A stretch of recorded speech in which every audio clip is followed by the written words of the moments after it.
कक्षा 10 क्षितिज पुस्तक से दूसरे पाठ राम लक्ष्मण परशुराम संवाद का यह दूसरा पैराग्राफ है। इसमें परशुराम जी को लक्ष्मण जी अपनी सफाई देते हुए कह रहे हैं, लखन कहा हंसी हमरे जाना, सुनहु देव सब धनुष समाना। लक्ष्मण जी कहते हैं कि हे मुनि, हमारे समझ में, हमारी बुद्धि से या हमारे अनुसार तो सारे धनुष एक समान होते हैं। का क्षति लाभ जून धनु तोरे, और यह जो धनुष टूटा है, इसके टूटने से क्या आपकी क्या क्षति है? क्षति का अर्थ होता है नुकसान, और क्या लाभ है? लाभ का अर्थ होता है फ़ायदा। आपका क्या नुकसान और फ़ायदा है इस धनुष के टूटने से? देखा राम नयन के भोरे, उन्होंने राम के नयन यानी उनके आँखों की ओर देखते हुए कहा, छुअत टूट रघुपति न दोसु, मुनि बिनु काज करिय कत रोसु। अर्थात लक्ष्मण जी कहते हैं कि रघुपति अर्थात राम का इसमें कोई भी दोष नहीं है, यह तो छुअत टूट अर्थात छूने से ही टूट गया था। हे मुनि, बिनु काज मतलब बिना मतलब में, बिना मतलब में, रोसु अर्थात क्रोध, आप बिना मतलब में क्रोध कर रहे हैं। यह धनुष तो श्री राम के छूते ही टूट गया था। बोले चितय परसु की ओरा, रेट सठ सुने ही सुभाव न मोरा।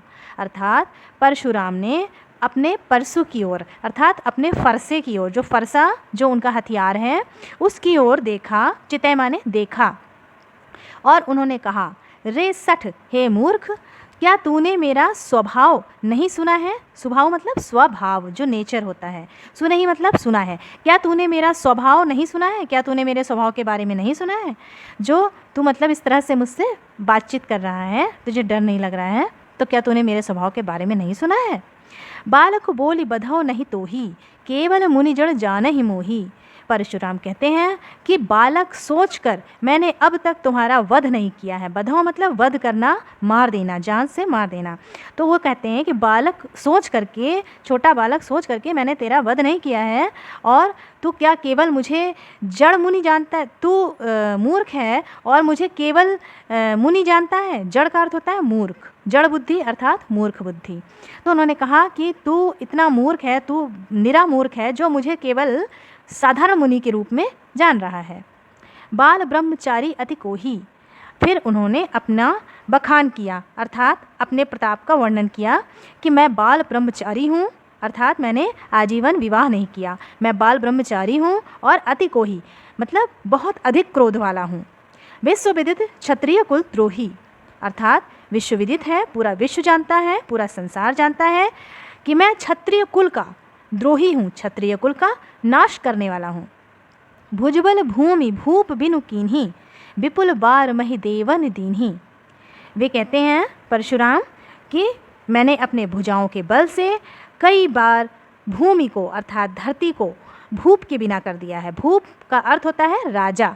तो उन्होंने कहा मैंने अपने भुजाओं के बल से कई बार धरती को राजाओं के बिना कर दिया है, यानी सबका संहार कर दिया है, सबको मार डाला है।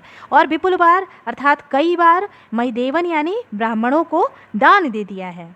सहस बाहुभुज छेद निहारा, परसु बिलोकु महीप कुमारा। परशुराम को महीप कुमार भी कहते हैं क्योंकि इनके पिता का नाम महीप था, तो ये महीप के पुत्र हुए महीप कुमार। तो महीप कुमार अर्थात परशुराम ने अपने परसु को अर्थात फरसे को, बिलो को मतलब देखा, और कहा कि सहस बाहु भुज, जो कि मेरा शत्रु था, यह भी एक राजा थे सहसबाहु, तो जो कि मेरा शत्रु था, इसको मैंने छेद निहारा अर्थात मार डाला, समाप्त कर दिया, और इसी प्रकार तुमको भी समाप्त कर दूंगा। इन्होंने अपने फरसे को देखकर लक्ष्मण जी को धमकी दी। मातु पिता ही जाने ही सोच बस, करसि महिष किशोर, गर्भन के अर्भक दलन, परसु मोर अति घोर। मात पिता ही जानी सोच बस अर्थात महिष किशोर कहा गया है लक्ष्मण को। लक्ष्मण से कह रहे हैं परशुराम कि हे महिष किशोर, अर्थात किशोर अवस्था है उनकी, वो अभी लड़का दिखाई देते हैं, तो किशोर अवस्था के हे बालक, तुम जो है ऐसा कार्य क्यों कर रहे हो जिससे क्रोधित होकर मैं तुम्हारा वध कर दूं, और तुम्हारे माता पिता तुम्हारे बारे में सोच सोच कर परेशान हो। तो तुम अपने माता पिता को ऐसा सोच क्यों दे रहे, ऐसी सोच उनको क्यों दे रहे हो जिसको सोच के वो परेशान हो, अर्थात तुम्हारी मृत्यु के बाद वो बहुत ही परेशान होंगे, तो ऐसा मत करो। और मेरा क्रोध इतना अधिक है कि मेरे क्रोध के भय से, उसके असर से गर्भन के अर्भक अर्थात जो नन्हे बच्चे होते हैं माँ के गर्भ में ही अपना दम तोड़ देते हैं। मेरा परशु इतना घोर, इतना तेज़ है, अर्थात अपने फरसे के बारे में वे लक्ष्मण से कह रहे हैं कि मेरा फरसा इतना तीखा है, इतना तेज़ है कि उसके डर से जो पुत्र गर्भ में पल रहे होते हैं वे भी अपना दम तोड़ देते हैं। तो इस प्रकार परशुराम अपने क्रोध तथा प्रताप के बारे में स्वयं ही वर्णन कर रहे हैं और लक्ष्मण जी को चेतावनी दे रहे हैं।